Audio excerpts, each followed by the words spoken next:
Just as a Dalit like Dr.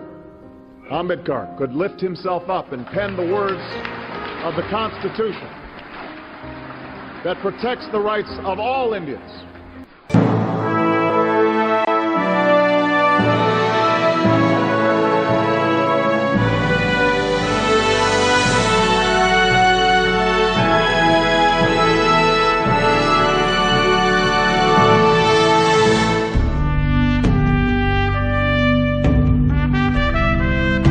We, the people of India,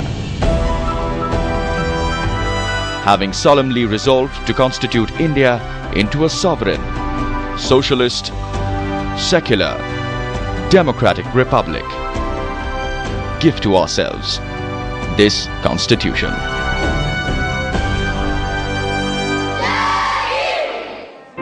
The preamble to the Constitution of India is something every school-going child knows by heart. 85 words that define the spirit of our democracy.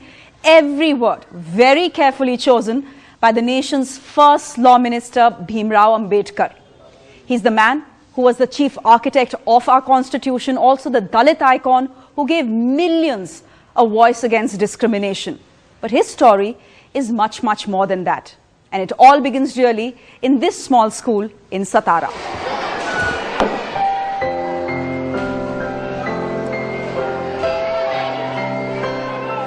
Books in hand, 9-year-old Bhim walked into Maharaja Pratap Singh High School in the year 1900. But for the man who authored India's finest piece of writing, his baby steps in learning were a travesty.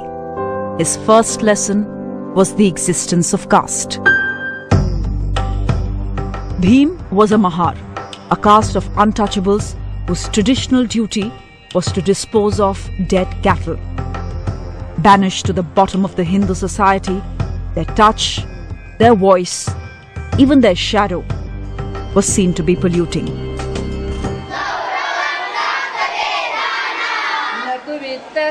Inside school, Brahmin teachers refused to teach little Bhimrao. Some agreed, but made him and his brother sit in a corner on gunny bags that they carried from home. The humiliation was endless. If the boys got thirsty, they had to wait for a peon to come in and pour water into their mouth because outcasts weren't allowed to touch either the water pot or the water inside it. And God forbid, if the peon was absent, then the boys would go thirsty the entire day without a single drop of water. Young Bhim responded in the best way he could. His sheer academic brilliance won him grudging admiration and a new surname. कहा जाता है कि इसी school में उनको अंबेडकर, यह जो नाम है पहले अंबावडेकर था, इसी स्कूल के जो अध्यापक थे उन्होंने उन्हें अंबेडकर यह नाम इसी स्कूल में दिया. But a new surname didn't help.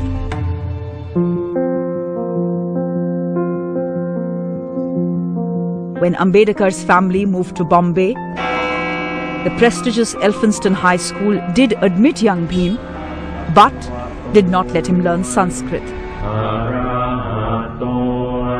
The language of the ancient Vedas could not be polluted. He was forced to study Persian instead. Turn in any direction you like. Caste is the monster that crosses your path. You cannot have political reform, you cannot have economic reform, unless you kill this monster. In 1907, Dr. Bhimrao Ambedkar became the first person from his community to get a matriculation from the Elphinstone School. It was an uncommon achievement, but what followed even more so. After getting a scholarship from the King of Baroda, he chose not to sail to England, as was the trend in those days, but to go instead to America for higher education.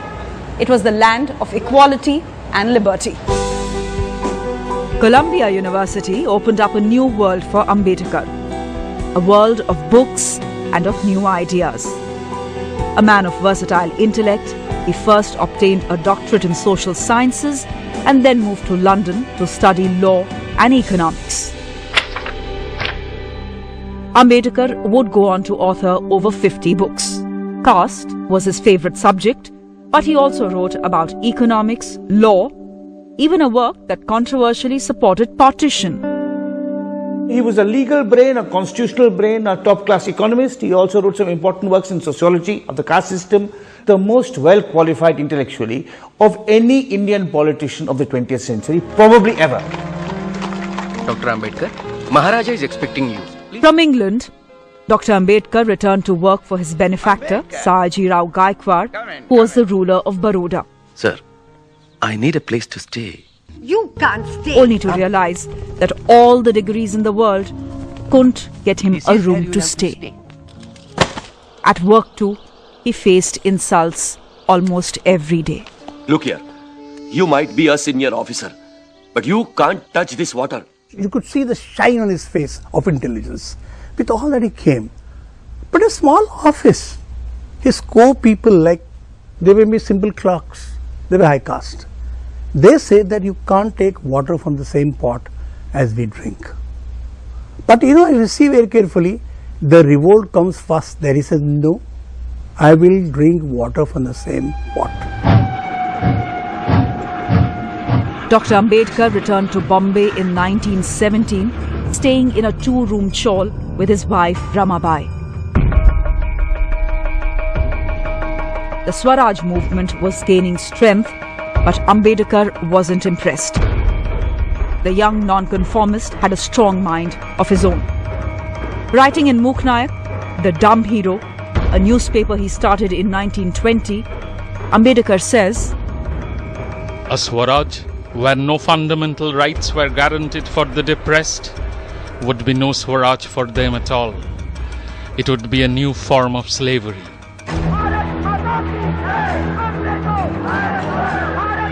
As India's freedom movement gathered momentum, Dr. Ambedkar began teaching political economy at Bombay's Sydenham College.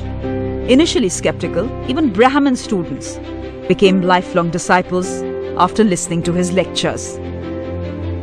This portrait, which hangs in the college today, is a testimony of his impact. In 1923, Dr. Ambedkar started his law practice at the Mumbai High Court. But the outcast lawyer found cases hard to come by in spite of his brilliance.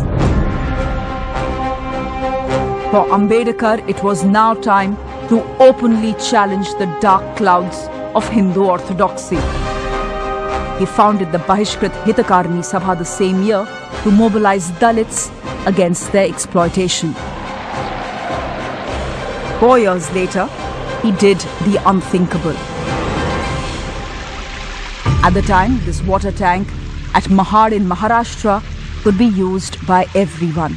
Hindus, Muslims, even cattle, except the Bahishkrits, the outcasts. But now the time for waiting was over. Bhim Rao led by acting himself.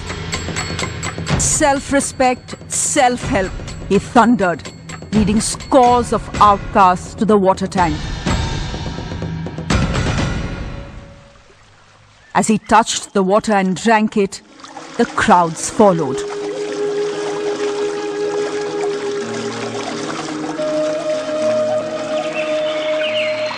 The impact of Dr. Ambedkar's act was revolutionary.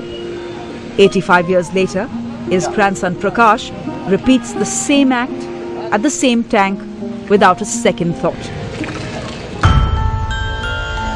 It is something that explains Ambedkar's legacy.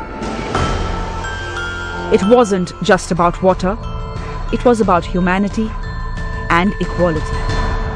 Untouchables had accepted caste system mentally, and therefore since they had accepted it mentally, he said that mental slavery is first which should be attacked and then the physical slavery. To get out of this mental slavery, he said water which was being denied to a common man, if I can pick it up and drink it, then the other man, then the rest of the people will have a confidence in the whole thing. And therefore he exercised the right in this right over here, and lakhs of people followed him. A day later, when priests carried out a purification ceremony at the water tank, Ambedkar was deeply hurt. 8 months later, he returned to Mahad, this time to ceremoniously burn the Manusmriti, a book he described as the Bible of slavery.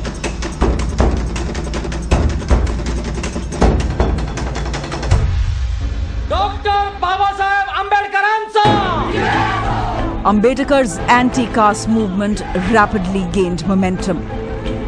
Nasik's Kalaram temple was the next target. Ambedkar and his supporters laid siege at the temple gates in 1930, demanding untouchables be allowed to enter.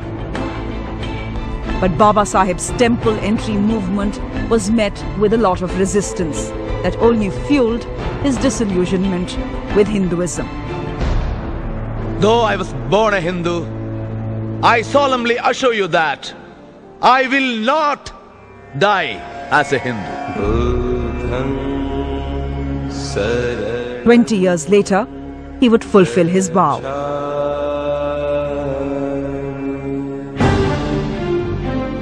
Coming up, Baba Saheb's final break with Hinduism and his tussle with Mahatma Gandhi. Gandhiji understood Ambedkar's pain. He understood Gandhiji's agony, no doubt about it. I mean, he said, it is there in my film, that you are born untouchable, but I adopted myself as untouchable.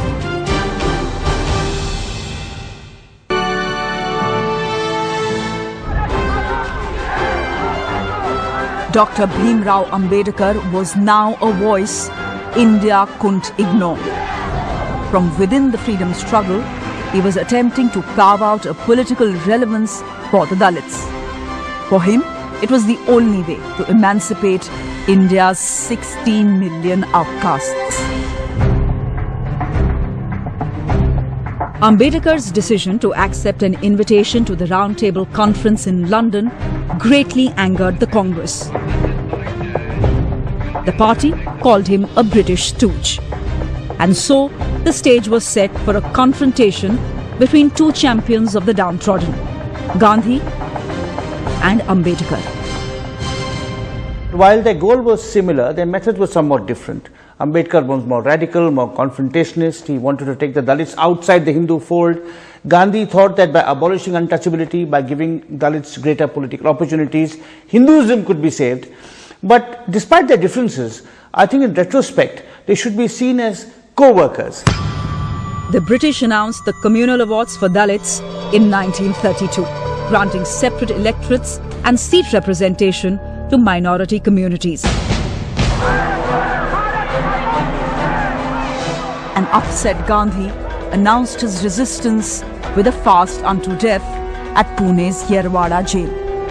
As the fast grew and Gandhiji started losing his health, everybody started requesting Dr. Ambedkar, and Dr. Ambedkar said, okay, I'll consider. And that is how the negotiation took place, and finally the Pune Pact has come out in the whole thing. But in this you will find Gandhiji understood Ambedkar's pain.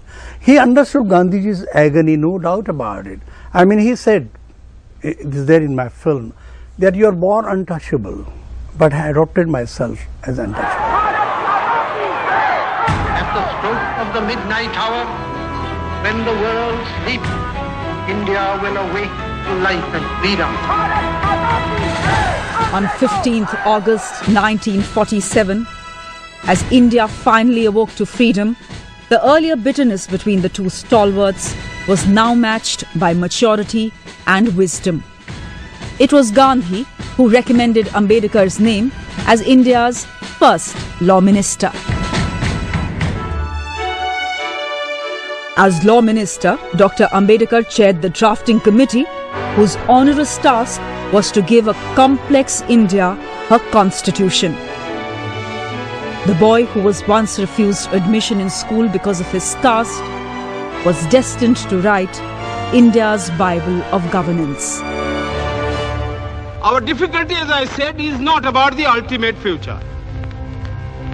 Our difficulty is how to make the heterogeneous mess that we have today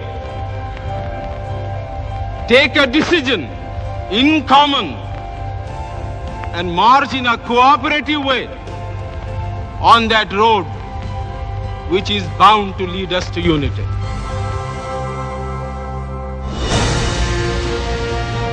On November 26, 1949, India got her constitution. A reflection of Baba Saheb Bhimrao Ambedkar's faith in democracy and social justice. Regarded as one of the finest in the world, it banned untouchability in India. Justice, liberty, and equality became every Indian's fundamental right. The universality of his ideas were visible in other spheres as well. His politics was always inclusive. His policies were always inclusive. You can look at his work in this Labour government, interim government in 1942. For example, minimum wages he was asking for everybody.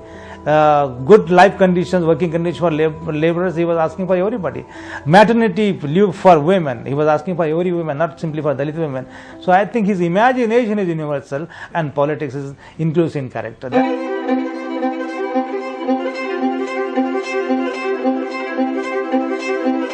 Dr. Ambedkar was getting old now, but the hunt for challenges continued.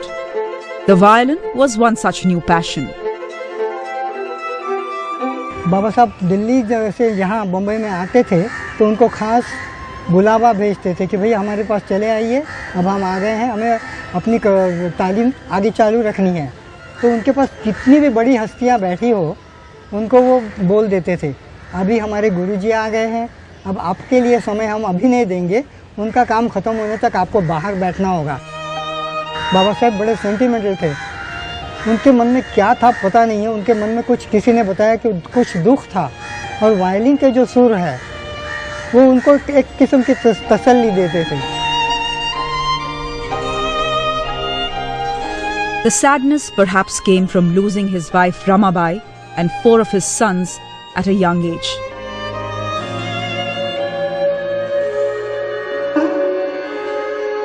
In 1948, at the age of 57, Baba Saheb remarried. His wife, Dr. Sharda Kabir, was a Brahmin. The New York Times described the wedding as more significant than a commoner marrying into royalty.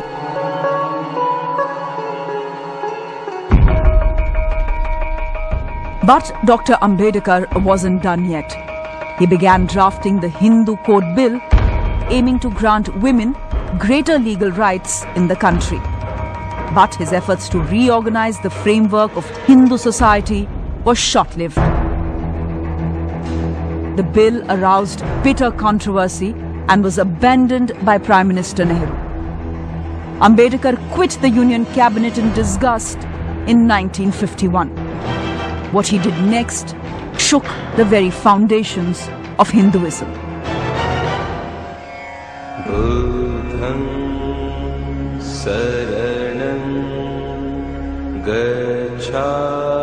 On 14th October 1956, Dr. Ambedkar reached the Diksha Bhumi in Nagpur, accompanied by his wife. With lakhs of supporters as witness, Baba Saheb renounced Hinduism to embrace the path of Buddha. 4 lakh of his followers converted with him that day.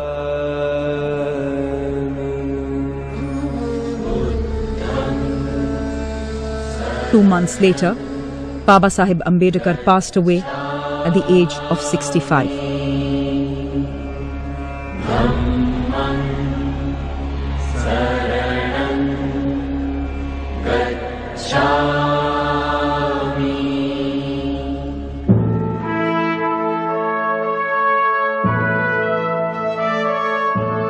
Five decades later, Baba Saheb Bhimrao Ambedkar's legacy is more relevant than ever, leaving an impact deeper than many imagined. It's a testimony to why India counts him as one of its greatest ever.